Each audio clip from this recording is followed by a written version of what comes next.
هاي حلوين، ازيكم عاملين ايه؟ يا رب تكونوا بخير. كل سنه وانتم طيبين، رمضان كريم. يا رب يكون رمضان سعيد عليكم كلكم.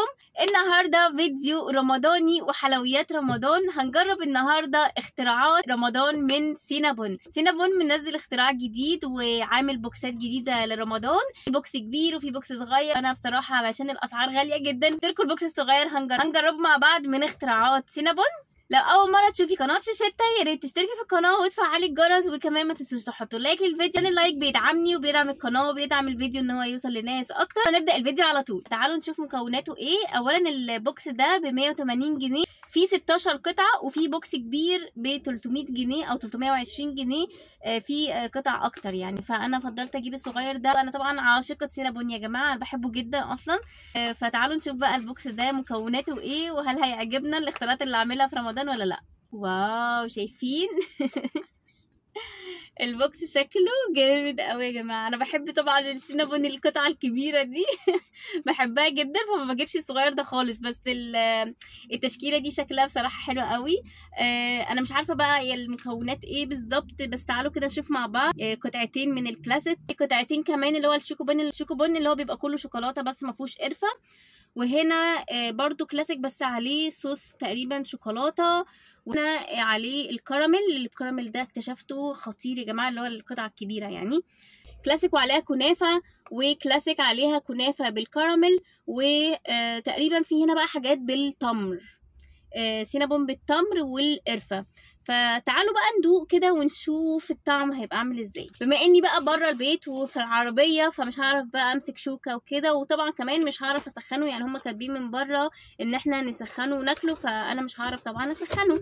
فهناكل مع بعض على طول وبايدينا. فتعالوا ندوق اول حاجه من اختراعات بتاعه سينابون. طبعا يعني الكينج بتاع رمضان هو الكنافه. فتعالوا ندوق الاختراع بتاع الكنافه ده، مع اني مش متخيله هاكل كنافه مع سينابون بصراحه. انا صعبه قوي اكل الاختراعات يعني. تعالوا ندوق.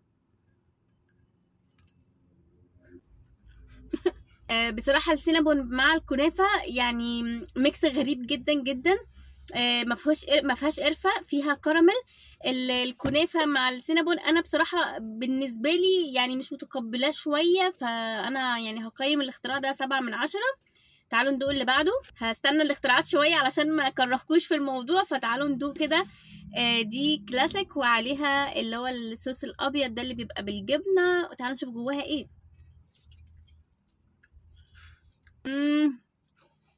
جميله قوي قوي قوي قوي قوي، مليانه سكر شويه.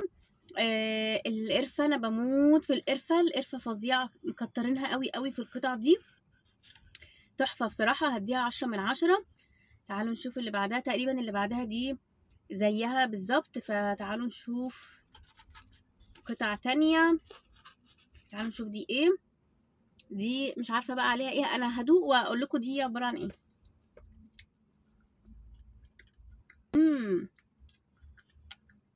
دي اللي جواها تمر. دي عجبتني جدا جدا يا جماعة جدا. حاطين قرفة والتمر بقى اللي هو معجون التمر كده. واو، خطيرة قوي قوي قوي اللي جواها تمر دي اول اختراع كده يعجبني.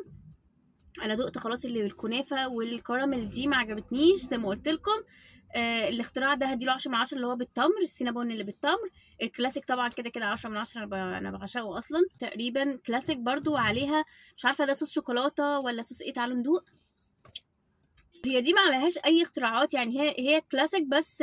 انا حاسه ان الصوص اللي بره ده عامل زي عسل اسود ده ولا ايه مش عارفه، بس انا حاساه عسل اسود بجد والله. بس هي ما فيهاش قرفه ومسكره قوي، بس هي حلوه مش وحشه.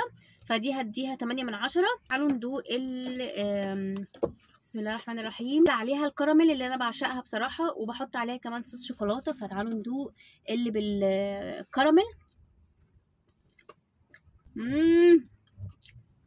قلبي الصغير لا يتحمل هذا. الكراميل دي يعني تاخد مثلا 1,000,000/10 عشان مش عارف اديلها 10/10 بصراحه يعني. تعالوا ندوق بقى حبيبه قلبي، يعني حبيبه قلبي انا بقى شخصيا.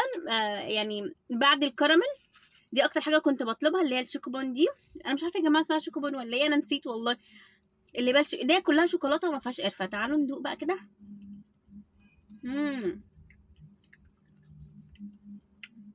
رائعه.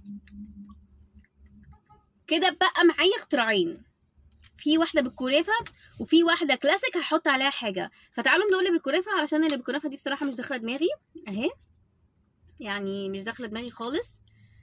دي اللي انا دقتها كان عليها كراميل وما عجبتنيش. تخيلوا بقى لما دي تكون كلاسيك وما عليهاش كراميل، فمش عارفه. انا شفت في فيديوهات كده كان في بيكان، فمش عارفه هو فين، يعني ضحكوا عليا مش حاطين ولا ايه. تعالوا ندوق اللي بالكنافه. بصوا هم مش حاطين كنافه كتير، يعني هم عاملين رشه كنافه كده، ف تعالوا ندوق. لا اللي بالكنافه مش عجباني خالص خالص خالص. اخر اختراع معانا هندوقه النهارده، وبرضو انا مش متخيلاه، فتعالوا هنشوف هو ايه. هو ادوني العلبه دي، هي فيها راسبيري الاحمر ده، توت الاحمر، فالمفروض ان انا احط على واحده من اللي هي الكلاسيك. فتعالوا بقى ندوق ونشوف هيبقى طعمها حلو ولا لا.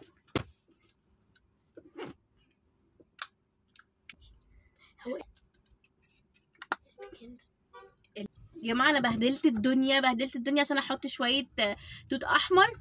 تعالوا ندوق. معرفتش احط اللي هي الكور بتاعته علشان ما تبهدلنيش، حطيت بس الميه بتاعته. تعالوا ندوق كده.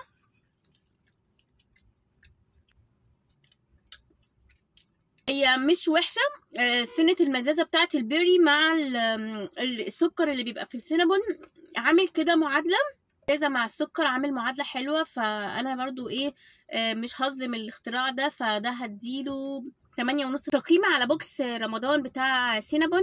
تقييم العام يعني هو حلو، من ناحيه ان هو حاطط لك كل الانواع يعتبر اللي عنده، اللي بالشوكولاته واللي بالبيري والكمان الكلاسيك واللي بالكراميل واللي بالكنافه، بحيث ان انتوا لو عيله وكده وحب حد كده فيكم ينقنق كده من كل واحد ياخد له قطعه. حلوه جدا الفكره ان انت تبقى عندك كل الانواع. بس هي اختراع الكنافه ده بس اللي انا ما حبيتوش، لكن الباقي كله بصراحه جميل جدا، وانا اصلا بحب سينابون جدا. فبس كده ده الفيديو بتاع النهارده، يا رب يكون عجبكم وروحوا جربوا البوكس الرمضاني من سينابون. وما تنسوش قبل ما تقفلوا الفيديو تحطوا لايك للفيديو وتدعموني عشان اظهر معاكم في اقرب وقت. استنوني في فيديوهات جديده وباي باي.